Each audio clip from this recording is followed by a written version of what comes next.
নমস্কাৰ সকলোলৈকে মাঘৰ বিহুৰ শুভেচ্ছা আগতীয়াকৈ জ্ঞাপন কৰিলোঁ।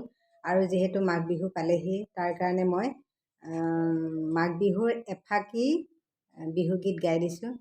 মাঘৰ বিহু আহিল মইনা মাঘৰ বিহু আহিল, উভৈ নদী খোৱা বস্তু ভঁৰাল ভৰি পৰিল, মইনা ভঁৰাল ভৰি পৰিল। মাঘৰ বিহু আহিল মইনা মাঘৰ বিহু আহিল, উভৈ নদী খোৱা বস্তু ভঁৰাল ভৰি পৰিল, মইনা ভঁৰাল ভৰি পৰিল। মাঘ বিহু যিহেতু নিচেই কাষত, আজি মই ভেলাঘৰ বা অগ্নি সেৱা কৰাৰ সময়ত জ্বলি থকা জুইকুৰাৰ ওচৰত গোৱা মন্ত্ৰভাগ গাই শুনাম। তাৰোপৰি আজিকালি ল'ৰা ছোৱালীবোৰৰ কিতাপতকৈ মোবাইলৰ প্ৰতি ধান্দা বেছি নহয় জানো? গতিকে পঢ়াত মনোযোগ বঢ়াবৰ কাৰণে পঢ়াৰ আৰম্ভণিতে সদায় এই মন্ত্ৰটি জপ কৰিবলৈ শিকাব আৰু শেষত সৰস্বতীৰ প্ৰাৰ্থনাটি গাবলৈ শিকাব। নিশ্চয় পোনাহঁতৰ পঢ়া শুনাৰ প্ৰতি মনোযোগ আহিব। সদায় পঢ়াৰ আগত আৰু শেষত কিতাপ জপাই লৈ অভ্যাস কৰাব। তেতিয়াহ'লে আহক মন্ত্ৰটি গাওঁ। প্ৰথমে গাম অগ্নি সেৱাৰ মন্ত্ৰফাঁকি। অগ্নিং প্ৰজ্বলিতং বন্দে চাতুৰ্বেদ হুতাশৰং, সূৰ্যস বৰ্ণং অমলং জ্যোতিৰূপায়তে নমঃ। অগ্নিং প্ৰজ্বলিতং বন্দে চাতুৰ্বেদ হুতাশৰং, সূৰ্যস বৰ্ণং অমলং জ্যোতিৰূপায়তে নমঃ। তিনিবাৰ গাব আৰু এবাৰ। অগ্নিং প্ৰজ্বলিতং বন্দে চাতুৰ্বেদ হুতাশৰং, সূৰ্যস বৰ্ণং অমলং জ্যোতিৰূপায়তে নমঃ। এইটো হৈছে অগ্নি সেৱাৰ বন্দনা।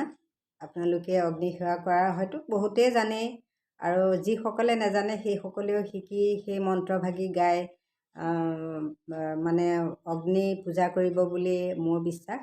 গতিকে আৰু এটি গাম এতিয়া গাম ল'ৰা ছোৱালীৰ পঢ়াত মনোযোগ বহিবৰ কাৰণে প্ৰথমতে কি গাব লাগে, সৰস্বতীৰ বন্দনা সেইটোও বহুতেই জানে, তথাপি যিসকলে নাজানে সেইসকলে অকণমান অভ্যাস কৰাব। এইটো হৈছে প্ৰথমে গাব সৰস্বতী বন্দনা কিতাপ আগত লৈ পঢ়াৰ সময়ত।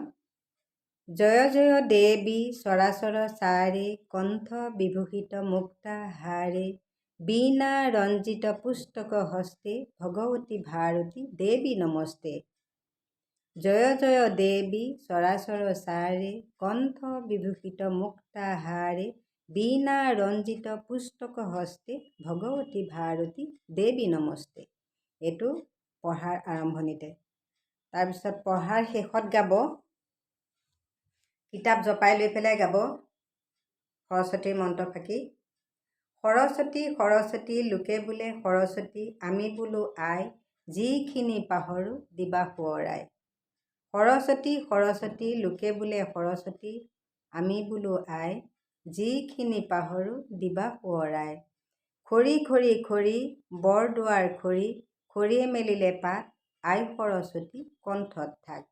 কণ্ঠত থাকি কৰিবা হিত, মোক কৰি নিবা ৰাজপণ্ডিত। আকৌ এবাৰ গাইছোঁ। সৰস্বতী সৰস্বতী লোকে বোলে সৰস্বতী, আমি বোলো আই, যিখিনি পাহৰো দিবা সোঁৱৰাই।